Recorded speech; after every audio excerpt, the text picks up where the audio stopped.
Boom. Okay. Whoa. Yeah. Yas, queen. Yas, king. Okay.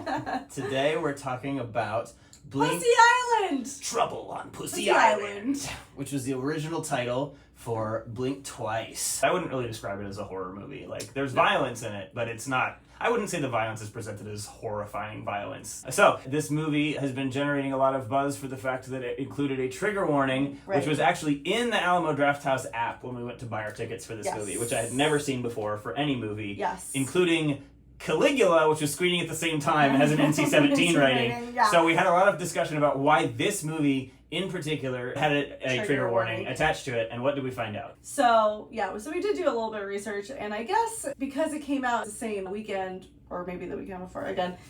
Okay, this is the part where I didn't look at the dates.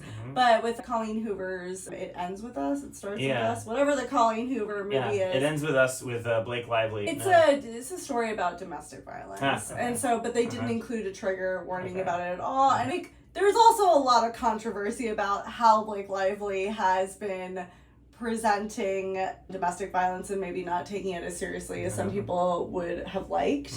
And so I think with it coming out so close, and with there also being depictions of violence against women to combat some of the backlash that was happening against it Ends With Us, they added a trigger warning on there. Yep. Which actually is kind of a spoiler, because going in, you don't think this movie has anything to do with sexual violence. No. But going in with that trigger warning, you're just waiting, like, how is the sexual violence going to be introduced? And as soon as there's some things that start happening that don't quite make sense, I was like, well, obviously this is the thing that must be happening. I think primarily when they were writing this movie, they went in with the idea that they wanted to make a female empowerment movie. Yes, I got that sense.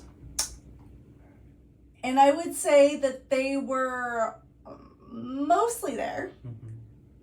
And then the very end of the movie, I really don't know how that ties in with that message. That theme was very muddled, and actually an even stronger opinion than what you just said. The ending seemed to completely undercut the whole message of the movie. I will give it a benefit of the doubt.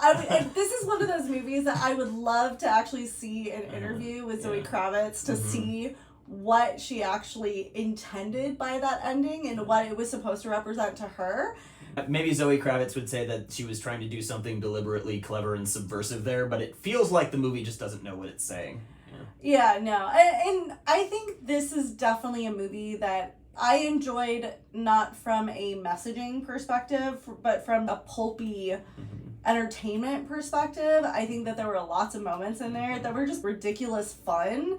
And you can't think too deeply about what's going on because it just starts to fall apart.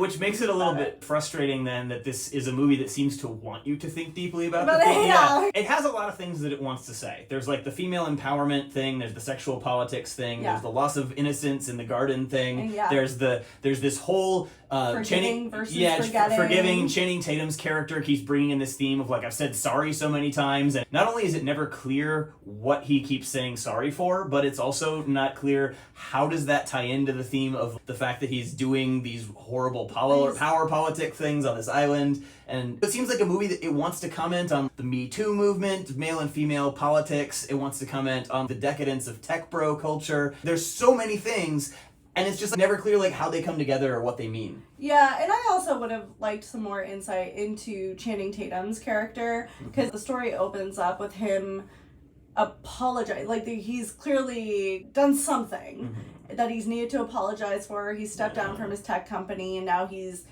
gone off to live on this island on his own. And it's just, they literally never tell you what it is that he's apologizing for. Right. And I feel like it would have been a very simple thing. It's one of these movies where characters just do whatever they need to do for the plot to move along. Yeah. There's a character who's very important in the first act of the movie. And then midway through the movie, that character just drops out of the plot and is never mentioned for the rest. Everyone who was close to this character just doesn't mention that she existed. Yeah. And I will also say, I kind of hated the main character. I'm just going to say the way that she was introduced to the movie was like she's weirdly obsessed with this tech millionaire, and she seems very simpy in a way that's just like, it's weird. That's the perfect word, especially for a character who you're supposed to sympathize with as like a figurehead for feminine empowerment. Simpy is a perfect word. She's just, impetus for the plot in the first act is that she's just obsessed with this guy. Yes! Yeah. There's literally nothing else about her besides that she does nails. That's it. That's the two pieces of information. I think she gets better as the movie progresses, but that is not a strong introduction to a character that's supposed to be your lead character. Yeah. And I would say that there's another character in this movie that I think I would have preferred as the lead. Well, going off of that same topic, I would say where the movie succeeds the most is when it's funny and when it's right on the line of being super violent and really silly. There are a few scenes in the second and third act that walk that line really well, where you're grossed out by things that are happening, and you can't help laughing. Okay, and the performances, I would call out in particular, I forgot the actress's name, but the one who plays the sidekick character we're talking about. And Christian Slater do a really good job in the comedic scenes. Yes, I would say, as the movie got progressively more disturbing, it also got progressively funnier. Yeah. And so that's a really interesting combination where you're like, I am simultaneously horrified, and it's not, and I would say, when I say it's funny and horrifying, they're not making fun of the horrifying parts. It's just the way that the characters are responding in very human ways. Yeah. Like, I would say the humor comes from their legitimate responses to things.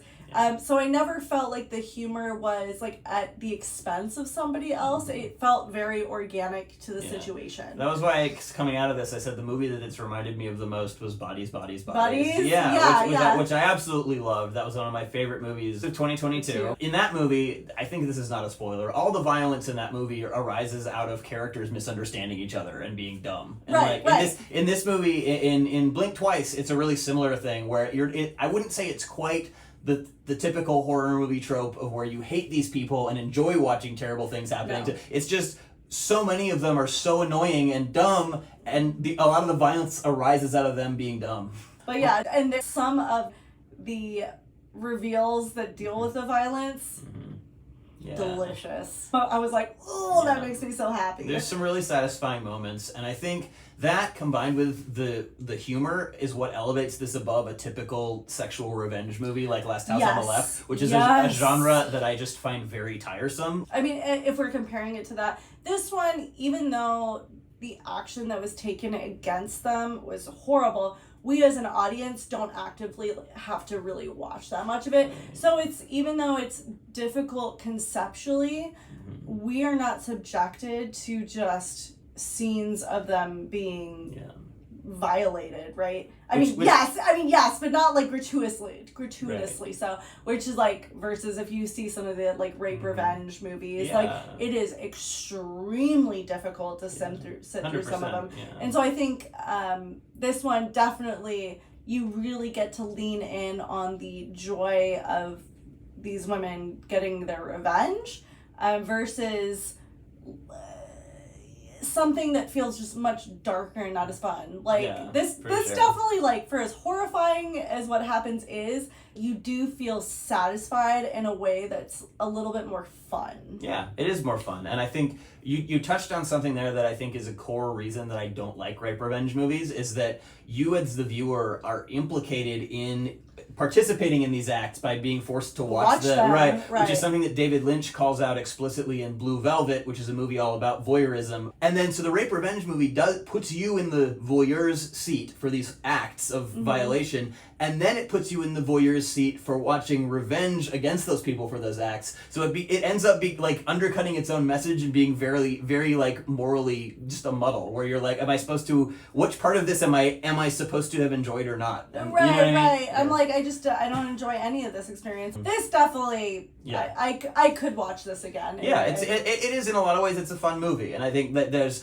the reason I mention all that is like, there's a lot of things in this movie that elevate it out of rape revenge, and I think one of those things, as you called out, is that when you do see the acts of violence, they're satisfying and they make sense from a plot perspective, and they're kind of fun. They are kind of fun. Yeah. I think if you walk into this movie knowing that it was originally titled Pussy Island. Trouble on Pussy Island. Trouble on Pussy. I think that sets a better expectation for the experience that you're about to have, Right. and like sets the expectations more appropriately. Right. Then like Blink Twice sounds like you should take it more seriously, whereas this I'm like, no, I think if you don't take it as seriously, you're gonna have a little bit more fun with it. So on that note, on a scale of 1 to 5 snake venom shots, how many snake venom shots would you give this movie? Oh Lord. Laughed a lot, did enjoy some of the performances, but it was flawed. It's a 3. It's a 3-star. Yeah. Yeah. I think my answer would depend entirely on how many snake venom shots I did going into this movie. But all I had was a gin and tonic, so I gotta give it a 2. 2 snake venom shots. Yeah. Oh, and just like, I will say for context, this is the only movie that we've seen so far that you said you actively kind of regret. Yeah, all the other movies that you've taken me to see, I was like, that might not have been my first choice, but like, I didn't even know about that. Like, I'm glad you took me to watch it. Yeah. This one was like, Apocalypse Now was showing this weekend. I gotta see Apocalypse Now. I'm a snob. Look, I'll bite your pinky off. Yeah, that's right.